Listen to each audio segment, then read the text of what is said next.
ഒരു ബികോം ഗ്രാജുവേറ്റിൽ നിന്ന് ഒരു വീട്ടമ്മയിലേക്ക്, പിന്നീട് ഒരു സെൻട്രൽ ഗവൺമെൻറ് ജോലിയിലേക്ക്. നേരത്തെ ഞാൻ സെൻട്രൽ ഗവൺമെൻറ് ജോലി എന്ന് മാത്രമാണ് പറഞ്ഞത്. IRCTCയിലാണ് പ്ലേസ്ഡ് ആയിട്ടുണ്ടായിരുന്നത്. ഒരു സെൻട്രൽ ഗവൺമെൻറ് ജോലിയിലാണ് ഇപ്പോൾ. ഹൗ ഹാപ്പി യു ആർ, അല്ലെങ്കിൽ we are so proud, we are so happy that we are part of your success. അല്ലെങ്കിൽ രജിതേനെ പ്ലേസ്ഡ് ആക്കിയതിൽ എൻട്രി ഭയങ്കര ഹാപ്പിയാണ്. ഒരു ബികോം ഗ്രാജുവേറ്റിൽ നിന്ന് ഒരു വീട്ടമ്മയിലേക്ക്, പിന്നീട് ഒരു സെൻട്രൽ ഗവൺമെൻറ് ജോലിയിലേക്ക്. വിശേഷങ്ങൾ നമുക്ക് ചോദിച്ചറിയാം രജിത അർജുനിൽ നിന്ന്. ഹായ് രജിത. ഹലോ. എങ്ങനെയാണ് ഈ ഒരു ജേർണി സ്റ്റാർട്ട് ചെയ്യുന്നത്? അല്ലെങ്കിൽ ഇപ്പോൾ നമ്മൾ എത്തി നിൽക്കുന്നത് ഒരു ഗവൺമെൻറ് ജോലിയിലാണ് അല്ലേ? ഈ ഒരു ജോലി എന്നൊരു ജേർണിയിലേക്ക് ഒരു വലിയ ജേർണി ആയിരിക്കണം. ഓഫ് കോഴ്സ് നമ്മളൊരു ബികോം ഗ്രാജുവേറ്റ് ആണെന്ന് പറഞ്ഞിട്ടുണ്ടായിരുന്നു. അത് കഴിഞ്ഞിട്ട് പിന്നീട് എന്താണ് പഠിച്ചിട്ടുണ്ടായിരുന്നത്? MBA ആണെന്ന് പറഞ്ഞല്ലേ?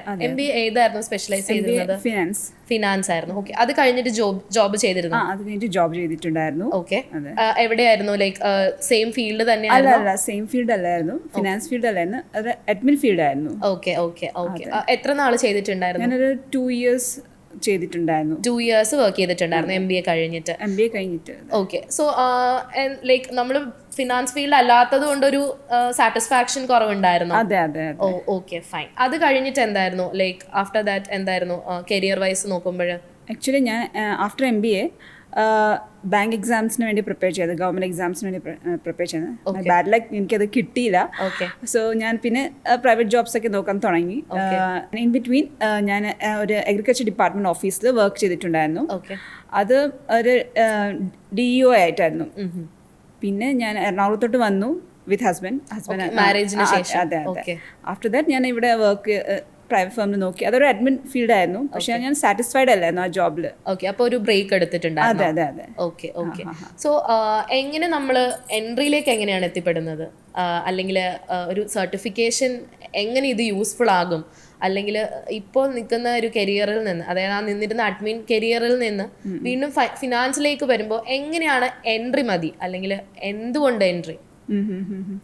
ഞാൻ മീൻസ് ആ ബ്രേക്ക് ടൈമിൽ ഞാൻ ആലോചിച്ചു, മീൻസ് എനിക്ക് ഫർദർ ഗ്രോത്ത് വേണം എൻ്റെ കരിയറിൽ. അപ്പോൾ ഞാൻ എൻ്റെ ഫീൽഡിൽ തന്നെ നിൽക്കുന്നതായിരിക്കും നല്ലതെന്ന് എനിക്ക് തോന്നി. അപ്പോൾ ഞാനൊരു ഫിനാൻസ് ബാക്ക്ഗ്രൗണ്ട് ആണല്ലോ. സോ ഞാൻ നെറ്റിൽ സെർച്ച് ചെയ്തു എന്താണ് കോഴ്സ്, ഇതിന് ആപ്റ്റായിട്ട് എന്താ ചെയ്യാൻ പറ്റുക. കാരണം എനിക്ക് CA ആണ് നെക്സ്റ്റ് ഓപ്ഷൻ കണ്ടത്. ഞാൻ MBA ഗ്രാജുവേറ്റ് ഫിനാൻസിലായതുകൊണ്ട് നെക്സ്റ്റ് ഓപ്ഷൻ ഫർദർ ഈ ഒരു ഫീൽഡ് എനിക്ക് വേണമെങ്കിൽ CA. പക്ഷെ അത് കുറച്ച് ടഫാണ്. ഞാനൊരു അമ്മയാണ്, എനിക്ക് 2 പിള്ളേരുണ്ട്. സോ അവരെ കൂടെ എനിക്കിത് പ്രിപ്പയർ ചെയ്യാൻ പറ്റത്തില്ല എനിക്ക് തോന്നിയുകൊണ്ട് ഞാൻ നെക്സ്റ്റ് ഓപ്ഷൻ നോക്കിയപ്പോഴാണ് എനിക്കൊരു എൻട്രീനെ കുറിച്ച് ഞാൻ അറിഞ്ഞത്. അപ്പോൾ അവർ പ്രൊവൈഡ് ചെയ്യുന്ന കോഴ്സ് ഞാൻ സെർച്ച് ചെയ്തപ്പം ഞാൻ കംഫർട്ടബിൾ ആയിരുന്നു. അവരെല്ലാം ഇൻക്ലൂഡ് ചെയ്യുന്നുണ്ട് അതിനകത്ത്. അപ്പോൾ ഓൺലൈൻ അതുകൊണ്ടാണോ ഓൺലൈൻ? അതുകൊണ്ട് ഓൺലൈനും പ്രിഫർ ചെയ്തത്. ഓക്കെ. സോ ഓൺലൈൻ ആയതുകൊണ്ട് തന്നെ എൻട്രി ഫൈനലൈസ് ചെയ്യായിരുന്നു. അതെ അതെ. ആദ്യം നമ്മൾ കോഴ്സിന് ജോയിൻ ചെയ്യുമ്പോൾ എന്തൊക്കെ ചലഞ്ചസ് ആയിരുന്നു ഫേസ് ചെയ്തിട്ടുണ്ടായിരുന്നു? ഓഫ് കോഴ്സ് നമ്മൾ വീട്ടമ്മയാണ്, ഹൗസ് വൈഫാണ്, 2 കുഞ്ഞുങ്ങളുടെ അമ്മയാണ്. സോ അവരുടെ കാര്യങ്ങൾ നോക്കണം, ഒപ്പം നമുക്ക് പഠിക്കുകയും വേണം. സോ ഒരുപാട് ചലഞ്ചസ് ഫേസ് ചെയ്തിട്ടുണ്ടാവും അല്ലേ ഇനിഷ്യലി? അതെങ്ങനെയാണ് നമ്മൾ അത് കഴിഞ്ഞ് എങ്ങനെയാണ് വന്നത്? ആ ചലഞ്ചസ് എങ്ങനെയാണ് ഫേസ് ചെയ്തതെന്നാണ് ചോദിച്ചത്. കോഴ്സ് ജോയിൻ ചെയ്തിട്ടുള്ളത്? അതെ, കോഴ്സ് ജോയിൻ ചെയ്തതിന് ശേഷമുള്ള കാര്യമാണ്. ഓക്കെ. ഫസ്റ്റ് ചലഞ്ച് ടൈമിംഗ് തന്നെ ആയിരുന്നു. അവരുടെ ടൈമിങ്ങും എനിക്ക് കുട്ടികളെ അവരുടെ കാര്യം നോക്കിയിട്ട് വേണം ഈ കോഴ്സ് ക്ലാസ് അറ്റൻഡ് ചെയ്യാൻ. അപ്പോൾ അതായിരുന്നു ടൈമിംഗ്. പക്ഷേ നമ്മൾ കംഫർട്ടബിൾ ആണ് അവരുടെ ടൈമിംഗ് മീൻസ് ആഫ്റ്റർ ഈവനിങ് ഒരു 7 to 8 അങ്ങനെയൊക്കെ ആയിരുന്നു ടൈമിംഗ്. Live session. പിന്നെ റെക്കോർഡിങ്സും ഉണ്ടായിരുന്നു, അത് കുറച്ചുകൂടെ കംഫർട്ടബിൾ ആയിരുന്നു. അതായിരുന്നു. സോ അത് എനിക്ക് ഓക്കെ ആയിരുന്നു. ഓക്കെ. അപ്പം ലൈവും ഈവനിങ് ടൈമിലെ ലൈവും അത് അറ്റൻഡ് ചെയ്യാൻ പറ്റാത്ത ടൈമുകളിൽ റെക്കോർഡഡ് സെഷൻസും ആണ് ഹെൽപ്പ് ചെയ്തിട്ടുണ്ടായിരുന്നത്. നമ്മുടെ മെന്റേഴ്സ് എങ്ങനെയായിരുന്നു? ഇപ്പോൾ ഓഫ് കോഴ്സ് ഈ ഒരു സിറ്റുവേഷനിൽ പോകുമ്പോഴത്തേക്കും മെന്റേഴ്സ് എത്രത്തോളം ഹെൽപ്പ് ചെയ്തിട്ടുണ്ട്? നമ്മുടെ മെന്റേഴ്സ് സപ്പോർട്ടീവായിരുന്നു, വെരി സപ്പോർട്ടീവായിരുന്നു. അതുകൊണ്ടാണ് നമുക്കിത് ശരിക്കും അഡ്ജസ്റ്റ് ചെയ്യാൻ പറ്റിയത്. ആ ടൈമിംഗ് നമുക്കിപ്പോൾ സപ്പോസ് ക്ലാസ് അറ്റൻഡ് ചെയ്യാൻ പറ്റിയില്ലെങ്കിൽ റെക്കോർഡ് സെഷൻസ് അവർ പ്രൊവൈഡ് ചെയ്യുമായിരുന്നു. ഓക്കെ. അപ്പോൾ പിന്നെ നമുക്ക് എന്തെങ്കിലും ഡൗട്ട്സ് ഉണ്ടെങ്കിൽ അതും പിന്നീട് നമുക്ക് ആ മെന്റേഴ്സിനെ ഇൻഫോം ചെയ്താൽ അവരത് ക്ലിയർ ചെയ്ത് തരുന്നുണ്ടായിരുന്നു. ഓക്കെ. BCom കഴിഞ്ഞു, MBA ചെയ്തു ഫിനാൻസിൽ തന്നെ. അത് കഴിഞ്ഞ് ഇവിടെ വന്ന് 6 months ഒരു കോഴ്സ് അറ്റൻഡ് ചെയ്തു. ബിസിനസ് അക്കൗണ്ടിങ്ങിൻ്റെ പ്രാക്ടിക്കൽസ് ഉള്ള സെഷൻ അറ്റൻഡ് ചെയ്തു.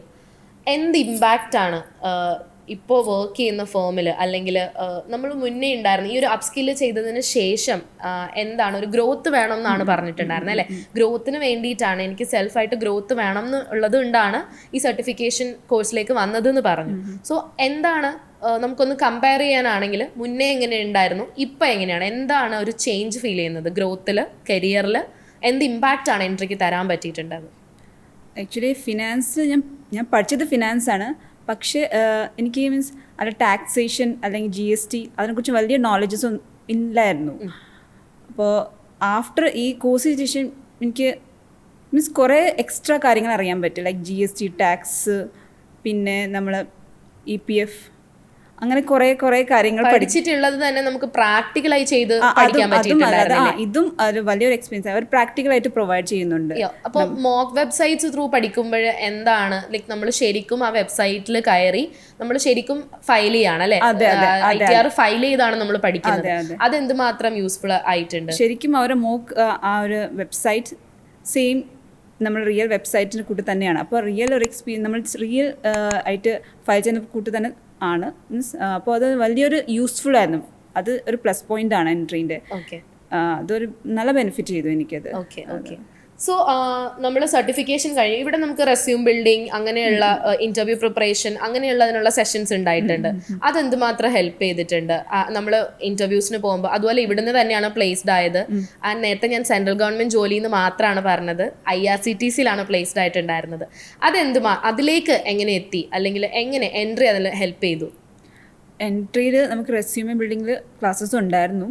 അതും നമ്മളെ ഗൈഡ് ചെയ്യാൻ, മീൻസ് എന്തൊക്കെ ഉൾപ്പെടുത്തണം, എന്തൊക്കെ അവോയ്ഡ് ചെയ്യണം റെസ്യൂമിൽ, അത് നല്ല യൂസ്ഫുൾ ആയിരുന്നു. അവർ അത് ഗൈഡ് ചെയ്തിട്ടുണ്ടായിരുന്നു. മുന്നേ ഇന്റർവ്യൂസ് അറ്റൻഡ് ചെയ്തിട്ടുള്ള ആളാണ് അല്ലെ? മുന്നേ ജോലി ചെയ്തിട്ടുള്ള ആളാണ്. സോ ഇവിടുത്തെ സെഷൻസിന് ശേഷം ഒരു ഇന്റർവ്യൂവിന് പോകുമ്പോൾ അത് കുറച്ചും കൂടെ കോൺഫിഡൻസ് ലെവൽ ബിൽഡ് ചെയ്യാനോ അല്ലെങ്കിൽ കുറച്ചും കൂടെ അടിപൊളിയായിട്ട് നമുക്ക് പെർഫോം ചെയ്യാനോ പറ്റിയിട്ടുണ്ടായിരുന്നോ ഇന്റർവ്യൂസിന്? ഹെൽപ്പ് ചെയ്തിട്ടുണ്ടായിരുന്നു. ഓക്കെ. ലൈക്ക് എന്തെങ്കിലും സ്പെസിഫിക് ആയിട്ട് പറയാൻ പറ്റുമോ എന്തൊക്കെയാണ് ഒന്ന് ഹെൽപ്പ് ചെയ്തത് എന്നുള്ളത്? ശരിക്കും എൻ്റെ കോൺഫിഡൻസ് ലെവൽ കൂട്ടി. മീൻസ് കാരണം അവർ ലൈവായിട്ട് നമ്മളെ സെഷൻസ് ഉണ്ടായിരുന്നു, ഇൻ്റർവ്യൂ ചെയ്യുന്ന സെഷൻസ് ഉണ്ടായിരുന്നു. അപ്പോൾ മെൻറ്റേഴ്സും അവരെല്ലാം ഇൻ്റർവ്യൂ ചെയ്ത് മോക്ക് ഇൻ്റർവ്യൂസ് ഉണ്ടായിരുന്നു. അതെ.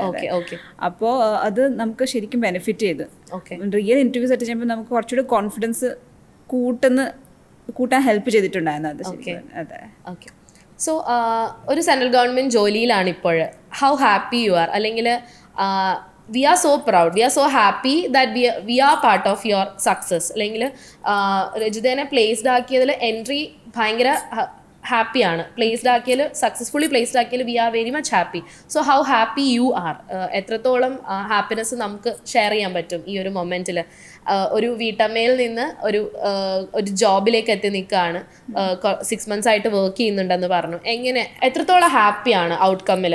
നമ്മൾ കോഴ്സ് കംപ്ലീറ്റ് ചെയ്തു, 6 months ആയിട്ട് വർക്ക് ചെയ്യാണ് IRCTCയിൽ.